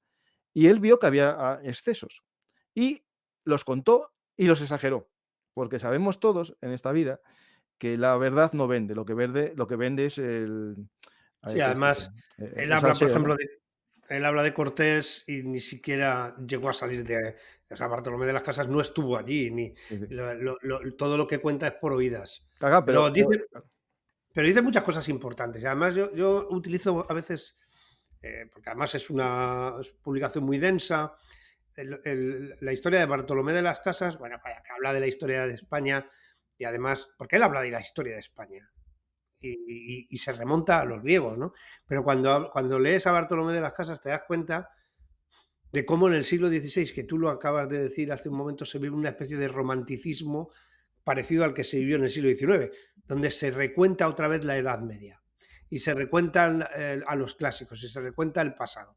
Es como es en esa época renacentista de vamos a escribir la historia y surgen, bueno, pues de ahí vienen de ahí viene, por ejemplo, la historia del Cid y lo de la jura de Santa Gadea y tal. Se inventan episodios para enaltecer o para encumbrar a personajes y por ahí van los libros de caballería, ¿no? Y Cervantes además se mofa de ellos y de todas las historietas estas que cuentan en El Quijote, que creo que es una obra magnífica para entender eso que acabas tú de decir del ser romanticismo, y digo romanticismo, perdón, porque es un término del siglo XIX, pero que se parece mucho a lo que pasa en el siglo XIX. Hay esa exaltación de los héroes, el invento incluso de seres míticos, de seres fantasiosos completamente. Y Bartolomé de las Casas, y cuando uno lee la parte de la historia que habla hasta de la Atlántica, hasta de la Atlántida, creo recordar, o sea, realmente sus bases no son muy sólidas en cuanto a la historia. También habla de Cortés sin haber estado allí. Y además critica muchísimo a Cortés, cuando él, Bartolomé, había sido también, había tenido una encomienda, ¿no? O sea, pero yo creo que es una figura que, como tú lo has dicho, hay que interpretarlo y hay que utilizarlo como una fuente primaria, porque lo es, a pesar de que en algunos episodios que él relata no está, no era testigo, por tanto, es muy difícil entender que lo que él dice ahí pueda tener visos de realidad, pero sí que era testigo de los de primera hora, de los primeros viajes de Colón. Y ahí sí que esa parte yo creo que sí es importante en esa defensa de los indios que hace, como alguien del sistema, alguien que había sido que había tenido una encomienda, critica a otros de sus propios compañeros y compatriotas de lo que había sucedido, ¿no? es que Yo creo que es, claro, sin él, las leyes que se hacen posteriormente para defender a los indios, a lo mejor no se hubiesen hecho. Es decir, claro, si nosotros claro, decimos que España fue un país que hizo leyes para defensa de los indios, tampoco hay que entender que alguien las movió, alguien las promovió. alguien alza la voz, Claro, y a efectivamente. veces, lo sabemos en la actualidad que a veces los cambios legales implican, campañas de publicidad, ¿no? Es que quiero decir esto, porque es No, no, así, es claro, decir, claro, es decir, claro. Es que las leyendas, claro. esto de la leyenda negra, que está basada en algunas cosas reales y sobre todo está basada en la exageración, ¿no? Pero Y no, pero, por ejemplo, hecha por enemigos de España sobre lo que decía Bartolomé de las Casas, claro, es decir, Bartolomé de efectivamente. las Casas no buscaba esa leyenda, sino que él buscaba las leyes para mejorar la situación de los indios, que fue Correcto. usada por los ingleses y por los holandeses para ir contra España. Pero creo que es verdad que él no es el creador, sino es el el Bueno, que entonces, da lo que pasa es la salsa, ¿no? luego el tema de los ingleses además se desmonta por su propio proceso de colonización en América, ¿no? Y cómo no se mezclan desde primera hora, ni desde segunda, ni desde tercera, apenas hay contacto carnal, vamos a decirlo así, entre unos y otros, no hay mestizaje como hubo en la América hispana. ¿Y dónde están los indios? Es que esto es totalmente empírico, ¿no? ¿Dónde están los indios norteamericanos? ¿Dónde están? Porque tú puedes identificar los indígenas en México, quitando en las islas caribeñas, Sí. Ahí que hubo es problemas cierto. el exceso. Por ejemplo, hay un tema, claro, que cuando hablamos de todo esto, hay gente que habla siempre de maldad, ¿no? Y, a ver, la maldad existe, pero hay que entender también que existían cosas que era maldad entre comillas. Por ejemplo, cuando muere gran parte de la población es por enfermedades también. Es decir, cuando tú Sí, sí, llegas allí sí. con una enfermedad que tú estás más o menos inmune, pero otra persona no, gran parte de la población fallece. Cuando pones a una población que jamás trabajó a trabajar, fallece. Cuando pones a una población que trabajaba ya para otros, como es el caso de la población normal, es decir, la clase trabajadora en Mesoamérica o en el Perú, Sí, ya estaban resiste. acostumbrados a trabajar, porque ya les obligaban a trabajar. Es decir, cuando Cortés se pone a exigir pago en impuestos o en trabajo a la gente, ya estaban acostumbrados porque lo estaban haciendo al Sí, bueno, es que gran Cortés lo que hizo fue una imperio. O sea, sustitución. claro, justo. Por eso tiene más O sea, él éxito. sustituyó a unos jefes o a unos mandos por otros y conservó además en gran parte la estructura del propio imperio. O sea, que realmente fue lo que hizo. Sí, sí. Sin embargo, en Cuba, como tú bien has dicho, el- el- murieron prácticamente en esa apatía, Mm, aparte del choque, por supuesto, bacteriológico o, pues, los microorganismos, sí, ¿no? sí. Que lo vivieron incluso los soldados en la guerra de Cuba, los soldados Sí, sí, españoles allí de fue al cuarenta revés. mil Sí, sí, sí, sí. lo de 40.000 soldados que venían de la península, muchachos además con muy pocas defensas porque venían de la miseria y llegaban allí a Cuba pues, con las enfermedades endémicas, 40.000 murieron en la guerra Mm, de Cuba, que estamos hablando de más de 10 veces los muertos en combate. O sea, sí, sí, realmente es tremendo esto. Bueno, pues imagínatelo en el siglo XVI en dos poblaciones que no han tenido contacto nunca. O sea claro. que Eso es esencial entenderlo. Y de hecho en el libro cuento eso, ¿eh? Cuento cómo se transmitían las enfermedades y no intencionadamente, ¿eh? Porque también morían los españoles. bueno, pues yo creo que es momento de ir dejándolo, ¿no? Porque hemos tocado apenas tres capítulos de tu libro, Sí, sí, realmente. el que quiera más, El que aquí. quiera más, que se lo lea, efectivamente. Yo creo que ese es el punto. Ah, de hecho, hay Desde más luego, capítulos, ¿eh? Hay más capítulos. desde luego ha despertado el interés más que de sobra. De hecho, me parece que es un tema muy, muy interesante, que conocemos mucho menos de lo que pensamos y de lo que creemos, mucho menos de lo que además alardeamos, porque realmente, claro, estamos hablando de 3 siglos. En tu caso hablas solamente del periodo de los Austrias, pero ya estamos hablando de un Mm. periodo muy largo, de un territorio inmenso, con muchísimas posibilidades, donde hay muchas fuentes, pero y algunas son fuentes primarias, pero que también fantasean. Luego es difícil también más o menos sacar un relato riguroso, porque lógicamente No, unas y, fantasean y otras mienten.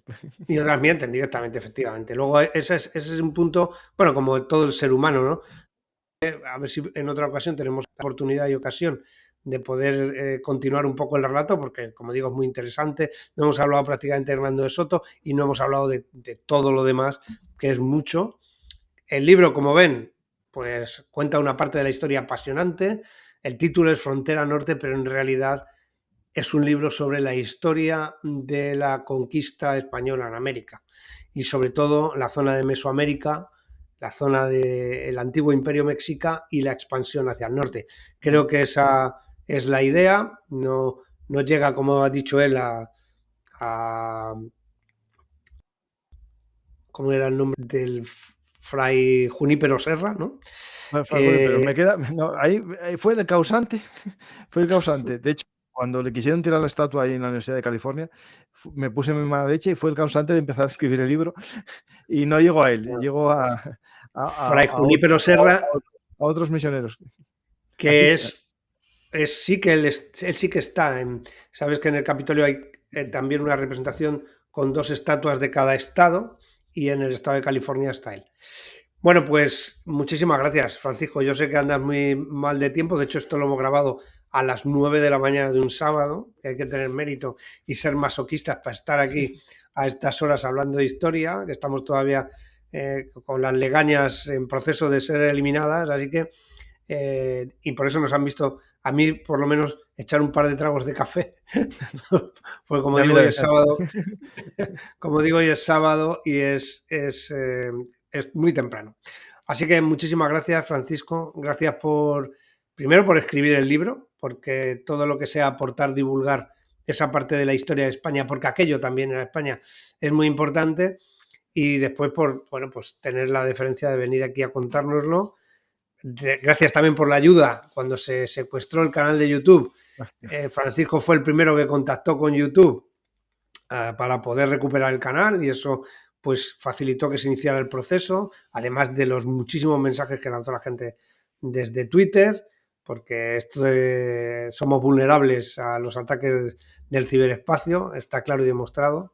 De hecho, me atacaron también el perfil de Twitter, que no lo dije, Ah. estuvo un día también, pero igual la verdad que Twitter lo recuperó rápidamente, pero bueno, es impresionante, ya puedes tener doble seguridad, triple seguridad, Sí, sí, que te la cuelan. implementé una más gracias a ti. Sí, sí, no, está claro, hay que tener todas las seguridades del mundo y sobre todo cuando uno tiene ahí algo valioso y en el caso de los canales son mucho tiempo trabajando, mucho tiempo metiendo contenido que está ahí. Yo, por ejemplo, no lo tengo grabado todo. No, yo tampoco. Me imagino No que tú tengo tampoco, capacidad porque para guardar todo eso. yo tampoco, no, y se va a perder, ¿no? Y al final, ¿quién es el culpable de esto? Uno se siente culpable diciendo, a lo mejor he metido la pata, he hecho no sé qué, pero bueno, el culpable es el que da la plataforma, que debería mantener la plataforma segura, porque es un... Pero bueno, en No, y el fin, culpable es el que se dedica a hacer eso, no sé, ¿a cambio de qué? De poner un anuncio de tonterías durante una hora porque, pues, totalmente. Bueno, pues eso demuestra la impunidad, sí, sí. porque uno denuncia y como están en la inmensidad del espacio, nunca mejor dicho, pues es imposible que se les meta mano. Entonces, pues se dedican a hacer una chorrada para meter 4 vídeos de criptomonedas, que es que no tiene ningún sentido. O sea, y por lo menos tienen la deferencia, que encima hay que agradecérselo, de que no te eliminan el contenido, sino que Sí, lo sí, lo ponen en hacen como sí, oculto y sí, ya sí, sí. está. Es Claro, una cosa lo harán eso como diciendo: "Mira, no somos tan malos", ¿no? malo, pero que sepas que eres vulnerable, porque luego Sí, sí. pasan 2 o 3 días que ya cualquier mensaje que te llega al correo, dices, ahora que me han hackeado, ¿no? O sea, Ujú. realmente te sientes vulnerable. Y mira que es una cosa que tampoco te afecta a ti personalmente, pero claro, uno tiene cosas y hay gente que en los perfiles de las redes sociales pues cuelga fotografías incluso de familia y cosas así, Ujú. que bueno, a nadie le gusta que Ah, claro. estén, que alguien pueda manipular todo eso, ¿no? Bueno, pues Francisco, te reitero el agradecimiento. Muchas gracias. Yo sé que la mayoría de los seguidores de este canal siguen también a Belu Martis, así que no descubren nada nuevo y los que no lo hagan, con lo cual, ¿y las camisetas las vendes en el canal también o no? ¿Tienes En tienda en el la canal ya? sí, en YouTube me pusieron una tienda de esas y en BHM Shop, la pueden encontrar. Fíjate, qué nivel, estás en un nivel ya, yo estoy en nivel intermedio, tú estás en nivel Pero avanzado. mira, hay que este cuadro, esta pintura de Miguel Morales Palacios, que me la deja usar, la verdad que después el Eso, diseño lo hago yo, pero la pintura es de Miguel Morales Palacios, igual que la portada del libro también, los cuadros del libro. los Al final jinetes yo de cuera. bien. Pues no, pero Joaquín, antes de que me eches, quiero Sí, decir una cosa, que cuando, me dijiste lo de tu canal, no es solamente que se nos pierda nuestro trabajo, ¿no? Yo creo que se pierde un legado para la historia en español, ¿no? Es decir, no, yo cuando a veces me planteé cerrar el canal, ¿no? Porque a veces me canso, ¿no? Ya mi vida ya a veces me dan bajón con esto y me da ganas de cerrar, ¿no? Y descansar y dejarlo.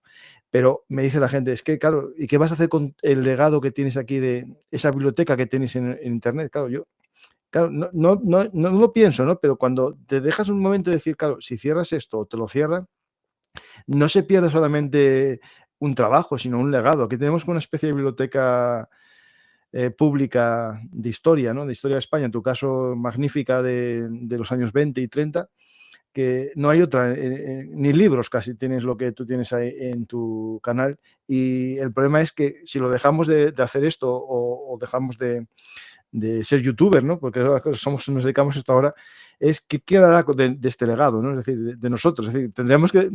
Yo me lo planteé, ¿no? Yo cierro esto porque claro, me tuve que dar de alta autónomo, hacer como tú, tenemos que unas obligaciones fiscales, ¿no? Y como yo. dejas de hacer esto, pero claro, si dejas el canal abierto, ¿qué pasa, no? Y si lo cierras, ¿qué consecuencia tiene? Porque claro, es como quemar una biblioteca. Si Ya, cerramos. tienes toda la razón. Además, es cierto que hay momentos de debilidad, Sí, porque, sí. claro, tú y yo estamos en la misma situación, tenemos un trabajo, una actividad laboral, esto se hace en los momentos libres, en los ratos libres, te quitas todo el tiempo libre prácticamente No tengo. porque tiene muchas horas, esto lleva muchas horas. Eso que yo pongo un vídeo solo a la semana, pero claro, el trabajo de edición, coloreado de fotos, de investigación, de preparación, al principio los hacía sin guión y todo a vuela pluma, pero ahora ya tengo un guión para no repetirme mucho, porque si no parezco un loro, pero yo creo que a veces tiene unos momentos de debilidad diciendo, joder, encima estás con un libro, yo en mi caso todavía tengo que defender la tesis doctoral, o sea, tienes un montón de tiempo y no te da la vida para ello, ¿no? Y a veces es verdad que dices, bueno, esto, y encima, claro, todo el tema fiscal. Claro. Pero además de pagar la cuota de autónomos, yo por ejemplo he hecho la declaración de la renta y me he dado cuenta como 4 meses en total entre la cuota de autónomos, 4 de los 12 meses del año, de lo que se ha sacado en YouTube, que tú sabes que no es mucho, porque realmente, o sea, es El quinto casi real. el quinto real, es casi insignificante. 4 de esos meses, no, aquí es más del quinto real, es una cuarta, Sí, sí, es por una eso, por eso, cuarta por eso. real. Que no es Se lo, ha, el quinto. se lo ha llevado Hacienda. Y Sí. nosotros somos mini youtubers, que el dinero No, que no se somos nada, consigue no. aquí no da más que para un pequeño capricho a final de mes. Quiero decir que no Sí, sí. es que te suponga importante en tus ingresos. Pues sí, está para pagar autónomos, para comprar mejor equipo y para pocas cosas más, realmente, ¿no? Porque la compra de libros, la compra bueno, pues una cámara, un micrófono, un no sé qué, Sí, al sí. final esta tontería parece que no, pero cuestan dinero. Claro, y Claro, al pues lo que final, dice la gente, claro, ¿por qué ponéis anuncios? ¿No? Pues porque si no, ¿de qué se no, claro, porque es que tienes que recuperar lo Claro, que claro, claro. gastas, ¿no? Sí, sí. Y cuando yo investigo, por ejemplo, a cada militar, tengo que escribir a Segovia, pedir la hoja de servicios. La hoja de servicios cuesta dinero. Los libros que pides a la Biblioteca Nacional de España, que te mandan por PDF, cuestan dinero. Cuando escribes al Partido Comunista para pedir toda la reprografía, esto lo cobran, porque Ujú. 80 o 90 páginas escaneadas son 20 euros. Esta es la realidad. Sí, sí. Claro, entonces como mínimo recuperar, ya que lo estás haciendo de forma casi altruista, recuperar lo que has invertido. Pero afortunadamente hay gente que te apoya económicamente Sí, sí, con los mecenas míos mensualidades. que no les doy Claro, nada a cambio. yo Sí, pues, tampoco. Yo, o sea, realmente, porque el que puede aporta y el que no puede, pues no aporta. Es que esto no es ninguna obligación, ni mucho menos. Y la gente hace un reconocimiento y dice, joder, venga, pues toma 1 euro o toma 2 euros al mes que te ayuden a este tipo de trance. Pero quiere decir que a veces da la sensación, es que se ponen anuncios. Claro, claro que se ponen anuncios. O sea, si realmente viéramos al mes, yo creo que me gustaría hacer una vez en un año una escala, decir, esto es lo que gasto y esto es lo que ujú. quedas a la par. Y eso, contando, ya no hablamos de la cuota de autónomos, de la gestoría que te tiene que tramitar, del trabajo que lleva a hacer los trimestres, claro, que también los tienes que hacer como si tuvieras un negocio de verdad, Sí, ¿no? lo Al mismo. final, claro, es así. Sí, O sí. sea, que esto es tremendo. Pero Pero bueno, bueno, lo importante es que seguiremos, pero por el legado que estamos dejando aquí. Yo creo que el legado en los programas queda siempre ahí. sí, sí. Y No igual, ahí yo creo que es. podemos decir que es nuestro legado. Bueno, y yo creo que la satisfacción de la gente que nos apoya, que los comentarios, yo a veces no puedo contestar todos los comentarios, porque no tengo tiempo, pero sí que los No, leo ya no todos. me da vida ya. A mí no me Yo da. los leo todos, no, a veces ya digo, no puedo contestar como me gustaría contestar absolutamente todos, pero sí que los leo todos. Siempre hay alguna crítica y, pero hay muchísima gente muy cariñosa que te agradece lo que haces y que valora y se da cuenta del tiempo que empleas. Porque es muy fácil coger y hacer un vídeo de política y verte un telediario, salir aquí y soltar 40 minutos de Yo por análisis experiencia que lo hago con los de actualidad, me es más fácil que haciendo político. esto. Que sí, que sí. Hay que buscar información, hay que buscar, no ya tanto sino investigar, si quieres ser riguroso y no cogerte la Wikipedia, sino investigar de verdad Ujú. en fuentes primarias si puede ser, y te las hemerotecas, coger libros de fuentes primarias, construir todo eso y luego añadir, porque son vídeos. Sí, Luego sí, no, lo tuyo, el plano visual tuyo es magnífico, eso no te puedo asegurar. tienes que añadir contenido gráfico, Mm. colorear fotos, colorear vídeos, que lleva un tiempo brutal. Pues todas estas cosas, porque al final dice, bueno, pues porque quede algo de calidad. Claro, eso te va haciendo que el tiempo entre un vídeo y otro es muy largo, pero pues uno queda contento con lo que hace, por lo menos, ¿no? Es decir, mira, pues eso queda ahí.